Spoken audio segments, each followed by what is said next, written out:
자, 이번 시간 하나님 말씀 여호수아 6장 말씀입니다. 우리 오늘의 말씀 나눔 성경에서 계속 우리 하루하루 구약 하나 신약 하나 이렇게 읽고 있죠? 좋습니까? 네. 좋죠? 예. 구약 한 장, 신약 한 장, 이 정도 분량 되니까 여러분들도 같이 따라오면서 읽으시면은 참 귀한 은혜가 많이 될 줄로 믿고요. 그리고 이제 이거 읽을 때마다 우리가 성경 그냥 읽지 말고 성경 읽으면서 밑에도 제가 써놨으니까 하나님의 뜻 하나, 그 다음에 또 내가 실천할 거, 나의 적용 하나 이렇게 꼭 적으시고 같이 그것들 나누시면은 참 큰 은혜가 될 줄로 믿습니다. 자, 여호수아 6장 말씀은 어떤 말씀입니까? 여리고성이죠. 그래서 6장에 6이잖아요. 그 여리고성 6 이렇게 외우시면 돼요. 그래서 여호수아 6장이 여리고성 무너지는 그러한 씬을 담고 있다. 자, 우리 같이 우리 여리고성이 어떻게 무너지는지 같이 보도록 하겠습니다. 1절입니다. 자, 여리고성은 이스라엘 자손을 막으려고 굳게 닫혀 있었고 출입하는 사람이 없었다. 왜요? 이전에 간담이 서늘했다고 계속 나오거든요. 그러니까 가나안 땅에 있는 사람들이 다들 쫄았어요, 사실은. 야, 바사랑 아모리랑 시온을 다 그 무찌르고 홍해를 가르고 나온 저 백성들이 하나님이 참 대단한가 보다. 그리고 또 하나님 회개도 안 했죠. 오직 기생 라합만 그 하나님 받아들이고 살궁리를 했습니다. 그래서 살아나게 되었는데, 그러니까 여리고성은 그때 당시에 있었던 사실 출입문이었고 가장 큰 성이었습니다. 거기 굳게 닫고 이제 막는 거죠. 그런 상태에 있었어요. 2절, 주님께서 여호수아에게 말씀하셨다. 내가 여리고와 그 왕과 용사들을 너희의 손에 붙인다. 하나님께서 붙이셔야 됩니다. 하나님께서 꼭 우리에게 뭐든지 붙인 것만 하시기 바랍니다. 아멘. 일도 우리 하나님께서 붙이신 거 일하고요. 붙인 공부하고, 붙인 사람 만나고, 붙인 사람과 교제하고, 붙인 사람과 결혼하고, 붙이신 그 일에 또 직장 가운데 그렇게 나가야 돼요. 하나님 하나님 아무 상관없이 하나님 승인도 안 받고, 네, 하나님께 기도도 안 받아, 하나님 묻지도 않고, 이런 거 그냥 하면 안 되는 거죠. 하나님께서 다 붙인 곳에 우리의 손이 가야 됩니다. 내 손에 붙였다. 끝난 거죠, 그러면. 하나님 손에 붙이면 끝나는 겁니다. 너희 가운데서 전투할 수 있는 모든 사람은 엿새 동안 그 성 주위를 날마다 한 번씩 돌아라. 6번 돌라는 거죠. 제사장 7명을 순양 뿔 나팔 7개를 들고 궤 앞에 걷게 하라. 1회째 되는 날에 너희는 제사장들이 나팔을 부는 동안 성을 7번 돌아라. 제사장들이 순양 뿔 나팔을 한 번 길게 불면 백성은 그 나팔 소리를 듣고 모두 큰 함성을 질러라. 그러면 성벽이 무너져 내릴 것이다. 그때 백성은 일제히 진격하여라. 네, 하나님 이걸 가지고 몇 번, 왜 7번이냐, 왜 6번은 돌고 그러냐, 이렇게 여러 가지 해석들이 많이 있죠. 저는 7번의 이 이야기는 우리의 삶의 그 단위라고 생각합니다. 우리 삶의 단위. 우리가 6일 동안 일하고 7일째는 하나님께 예배드리는 삶으로 그렇게 사잖아요. 창세기 1장에도 하나님께서 6일 동안 창조하시고 7일째 그것들의 완성을 이루셨죠. 완성이에요, 완성. 그래서 편히 쉬고 안식하고 결국에 여기 그 여리고성에서는 어떻게 됩니까? 승리하는 거죠. 승리의 결과물을 얻는 거죠. 6일 동안 열심히 일해서 열심히 하루에 한 번씩 계속 돌고 하나님 시키는 대로 순종하는 거죠. 그렇게 6일 동안 우리가 열심히 일하고 결국에는 하나님 손에 붙이시고 결과를 우리에게 주시고 또 결과물이 나오고 또 하나님의 승인 도장에 딱 찍히고 이런 때가 언제라는 거죠. 그게 7번째라는 거죠. 우리의 예배드리는 성일입니다. 성일, 주의 성일. 주의 성일에 모였다고 그렇게 되어 있잖아요. 성경에. 그 성일이거든요. 그래서 7일 동안 이 여리고성 우리가 함락시켜야 되는 난공불락처럼 보이는 그 성. 이때 당시 여리고성은 최고의 난공불락이었죠. 그런데 이스라엘 백성들 정규 군대가 없는 그런 그 곡괭이 이런 거 들고 나가서 싸운 겁니다. 그리고 이제 거기에 무기가 될 만한 게 이게 무기입니까? 순양 뿔나팔 7개. 순양 뿔나팔이 무기입니까? 무기는 아니죠. 그냥 신호탄이죠. 신호탄. 그리고 또 여기에 들고 궤 앞에 걷게 하라. 예. 궤가 그 뒤에 언약궤가 따라갔단 말이에요. 요단강 건너 때도 언약궤가 제일 먼저 갔죠. 1km 정도 앞에서 갔죠. 모든 백성이 보이게끔 갔죠. 말씀이 항상 앞서야 된다. 이 순양 뿔 나팔은요, 나팔을 불라. 이것은요, 이스라엘 백성들이 민수기에도 나오지만 전쟁 중에 이 나팔을 불었습니다. 그럼 하나님의 승리가 그 가운데 있었습니다. 그러니까 이 나팔 불고 일곱째 날에 또 백성들의 함성이 나오죠. 그러니까 백성들이 같이 함성을 외치고 뿔나팔로서 할 수 있는 거. 그게 뭐예요, 지금? 같이 함께 기도하는 일이죠. 기도하는 일. 함성. 이 백성들의 함성은 뭡니까? 이게 바로 성도들의 간절한 기도잖아요. 그리고 언약궤는 뭐예요? 궤가 그 뒤에 돌고 있잖아요. 하나님의 말씀이 중심이 되어서 돌고 있잖아요. 그러니까 이거는 하나님이 사실은 이해할 수 없는 독특한 방법으로 우리를 치유하시거나 병을 낫게 하시거나 아니면은 전쟁에서 이기게 한 그런 경우들이 많이 있거든요. 사사기 뒤에도 보면은 기드온의 300용사들 300명 뽑을 때 2면 1000명. 그래서 다 몇 명 가고. 그 다음에 2만 명에서 줄이고 또 줄이고 300명으로 했잖아요. 그때도 가보면은 등불을 갖다가 항아리에 넣고 항아리를 또 깨고 소리를 지르면서 그렇게 이겼잖아요. 그러니까 하나님의 전쟁의 방식은 하나님의 방식입니다. 하나님의 길. 우리가 예측할 수 없는 길. 예측 절대 못해요. 하나님께서 우리에게 주시는 그 길들은 우리 항상 예상 밖이야. 저도 생각할 때, 이렇게 해서 이렇게 되겠지라고 딱 예상할 때가 되게 많거든요. 하나님의 일 풀릴 때가 보면은. 그렇게 된 적 한 번이라도 있을까요? 없어요. 뜻하지 않을 때에 하나님의 방식으로 내가 예상치 못한 그때 하나님께서 채워주실 때가 많단 말이에요. 왜냐하면 우리가 예상대로 하나님께서 그렇게 해주시지 않는 이유가 있죠. 그리고 우리의 예상을 완전히 뛰어넘으시는 하나님의 섭리와 하나님의 신묘막측함이 그 가운데 있기 때문에 그런 겁니다. 우리는 그 범접 불가죠. 거기까지. 하나님에게 생각을 할 수가 없어요. 그렇기 때문에 우리는 기도해야 되고 하나님 말씀을 앞세워서 그렇게 나아갈 때 우리 승리하게 되고 일주일에 이 패턴의 삶을 우리가 계속 살아야 돼요. 6일 동안은 하루에 한 바퀴씩 매일같이 우리가 성실하게 일하고 놀지 말고 일하고 하나님의 사역들하고 7번째 날에는 우리가 하나님의 정말 이 승인 도장을 탁 받는 날이에요. 그리고 열매를 따는 날이고 그리고 마귀가 거기에 굴복하는 날이고 온전한 승리를 맛보게 되는 그런 날이 되는 겁니다. 이 패턴대로 우리가 살아가길 소망합니다. 그래야 승리가 있습니다. 자, 어떻게 이제 백성들이 순종하는지 보겠습니다. 6절입니다. 눈의 아들 여호수아가 제사장들을 불러서 말하였다. 언약궤를 메고 서시오. 그리고 7 제사장은 각기 7 순양 뿔 나팔을 들고 주님 궤 앞에 서시오. 궤 앞에 나팔이 섰고요. 그 다음에 뒤에 궤가 있었습니다. 또 그는 백성에게 말하였다. 앞으로 나아가거라. 성을 돌아라. 무장한 선발대는 주님의 궤 앞에서 서서 행군하여라. 여호수아가 백성에게 명령한 대로 각기의 순양불 나팔을 든 7 제사장은 주님 앞에 행군하여 나팔을 불었고 주님의 언약궤는 그 뒤를 따랐다. 또한 무장한 선발대는 나팔을 부는 제사장보다 앞서 나갔고 후발대는 궤를 따라갔다. 그러니까 이거 어떻게 되는 겁니까? 순서가 지금 무장한 선발대가 있었죠. 그게 앞에 가고 그리고 그 뒤에 나팔을 부는 제사장들이 그 뒤에 갔고 그 뒤에 궤가 갔고 그 궤 뒤에 그래서 백성들이 또 후발대가 궤를 따라간 거죠. 이렇게 내부리로 해서 선발대 가고 나팔 가고 언약궤 가고 그다음 후발대 가고 이런 식으로 했습니다. 조직적으로. 10절 여호수아가 또 백성에게 명령하였다. 함성을 지르지 말아라. 너희 목소리가 들리지 않게 하여라.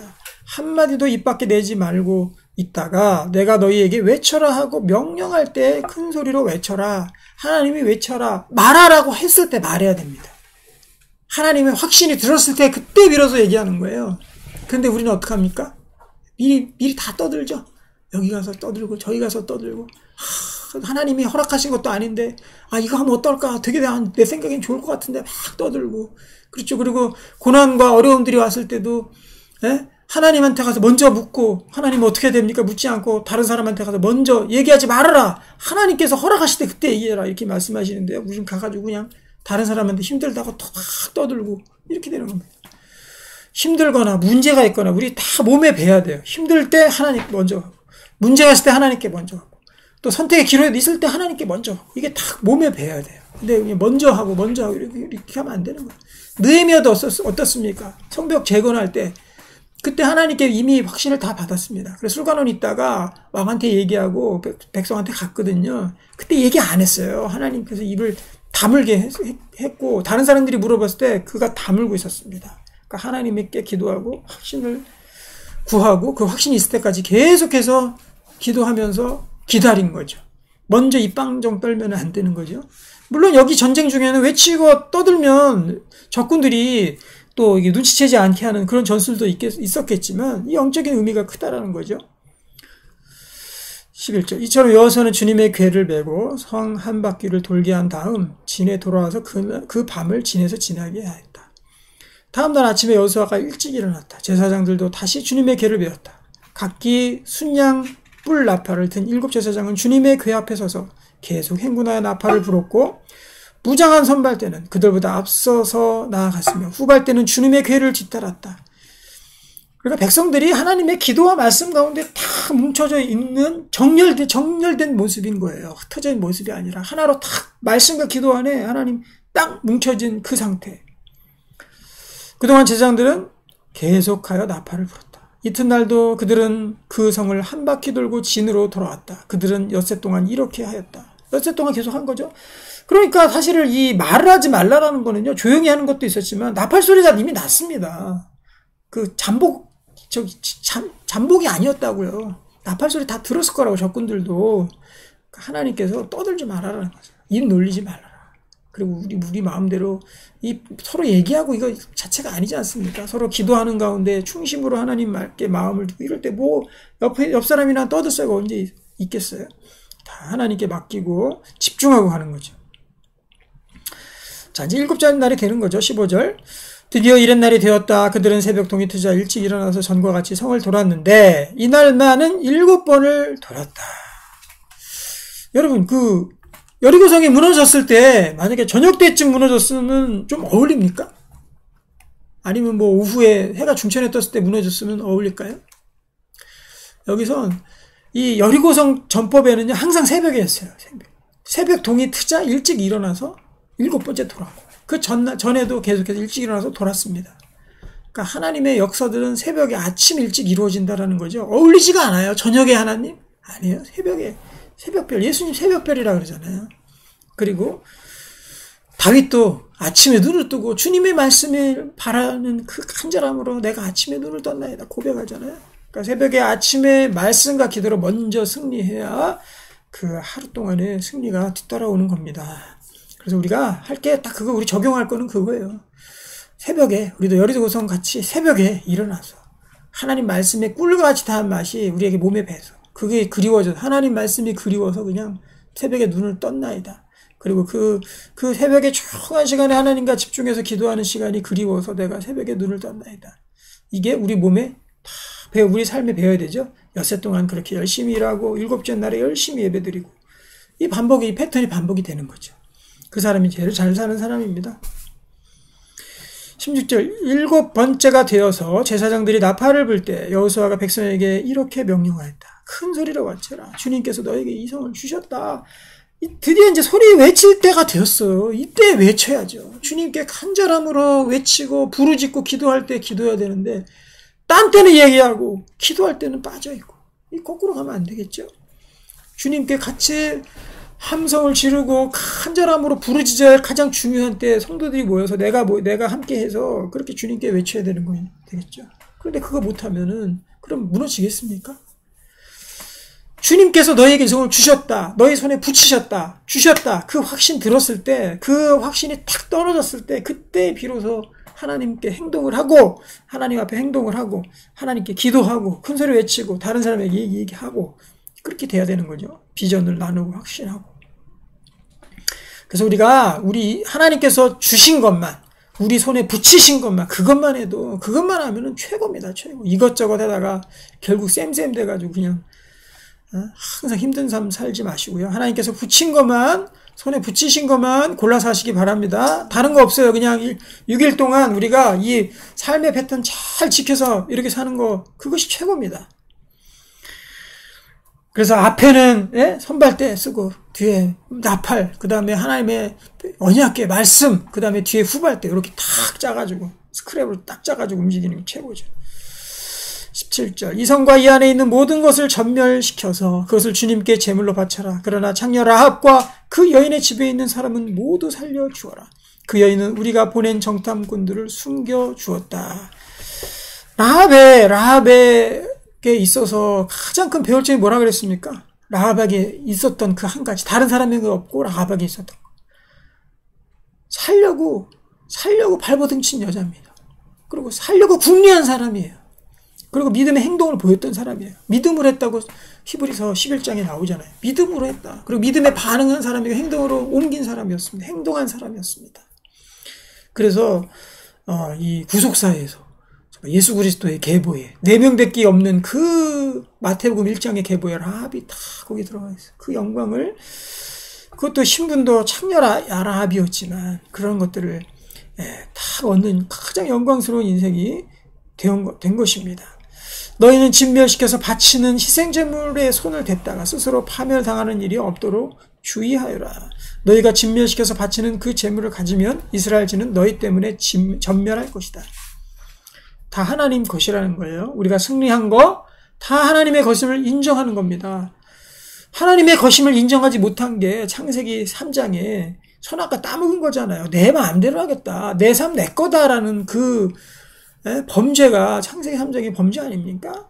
다 하나님 거죠. 다 하나님. 집도 하나님 거, 재물도 하나님 거, 우리가 성취한 것도, 열매도 딴 것도, 모든 거 얻은 것, 모든 것이 다 하나님이라는 고백이 우리 가운데 있어야 되는 거죠. 그거 갈취했다가는 전멸되는 전멸. 하나님 것을 우리 것이라고 우겼을 때, 침범했을 때, 그때 모든 문제가 거기서 발생하는 거죠. 주인 대신 하나님의 주권을 인정하고 하나님의 영역을 인정하는 것이 제일 좋은 방법이에요.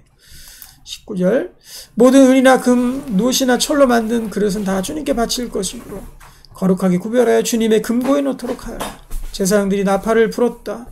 그 나팔 소리를 듣고서 백성이 일제히 큰 소리로 외치니 성벽이 무너져 내렸다. 백성이 일제히 성으로 진격하여 그 성을 점령하였다.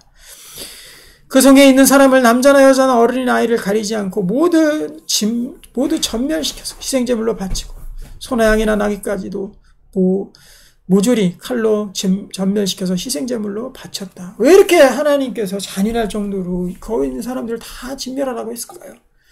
남겨놓은 문제가 되니까. 그 가나안 땅에 있었던 그 사람들은요, 그야말로 그 죄악이 극에 달해 있는 상태였어요. 죄악이 극에 달해서 멸망당했던 데가 몇 군데 있죠. 언제였습니까? 노아의 방주가 터졌을 때. 그때 사람들의 죄악이 극에 달했었습니다. 도저히 하나님께서 못 봐줄 정도로.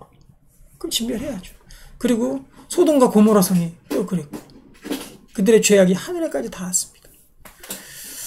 똑같아요. 여기서 그 의미를 품을 필요가 없는 것이 이때 당시에 여리고 성뿐만 아니라 가나안 7족속이라고 나오잖아요. 계속해서 가나안 7족속을 멸했다. 그 성을 차지하겠다. 가나안 땅 그 멸하기까지 그들의 죄악이 차지 아니었다는 표현도 나오잖아요. 그때 그 역사 문헌이나 그들의 풍습 그리고 그들이 남겨준 역사적 유적들을 가만히 보면 그 죄악들이 극에 달했었습니다. 도저히 봐줄 수 없을 정도로 극에 달했어요. 그래서 하나님께서 이들을 다 멸하라고 시키신 거예요. 우상숭배, 범죄, 음란, 동성애 이런 것들이 극에 달했었습니다. 그걸 남겨놓음으로 말미암아 그들의 죄의 씨를 남겨놓는 결과를 갖고 온 거죠. 22절 여호수아는 그 땅을 정탐하러 갔던 두 사람에게 말하였다. 그 장녀의 집으로 들어가서 너희가 맹세한 대로 그 여인과 그에게 딸린 모든 사람을 그곳에서 데리고 나와라. 정탐하러 갔던 젊은이들이 가서 라합과 그의 아버지와 어머니 오라비들과 그에게 딸린 모든 사람을 데리고 나와서 라합의 식구들을 모두 이끌어내어 이스라엘 진 밖으로 데려다 놓았다. 그리고 그들은 그 성읍과 그 안에 있는 모든 것을 불러 태웠다. 그러나 은이나 금이나 놋이나 철로 만든 그릇은 주님의 집에 금고에 들여놓았다.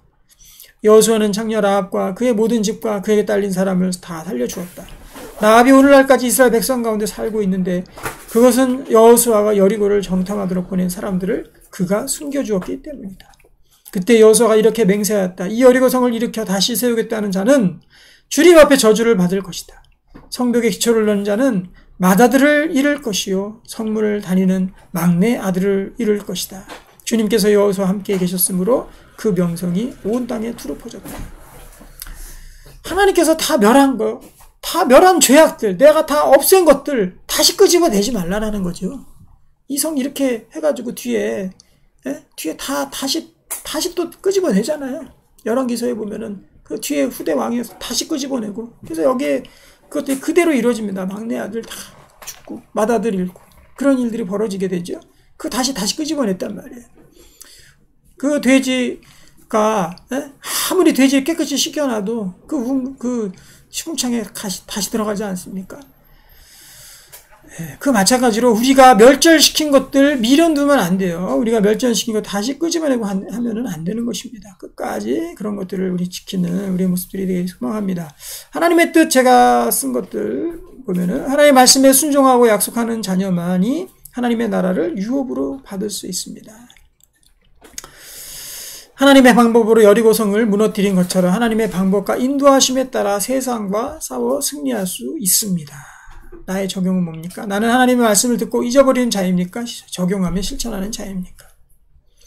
그렇죠. 잊어버리면 안 되겠죠. 적용하고 실천해야 되겠죠. 삶 속에 어려움과 영적인 싸움이 있을 때마다 주님보다 앞서지 않고 기다리며 확신이 있을 때까지 기다리겠습니다. 기다리는 삶. 이것이 정말 중요하다. 우리 여리고성 6장 말씀 통해서 우리도 6일 동안의 삶을 통해서 7일째 승리를 거두는 하나님의 이 공식이 통하는 그런 백성들이 되기를 주님의 이름으로 축복합니다.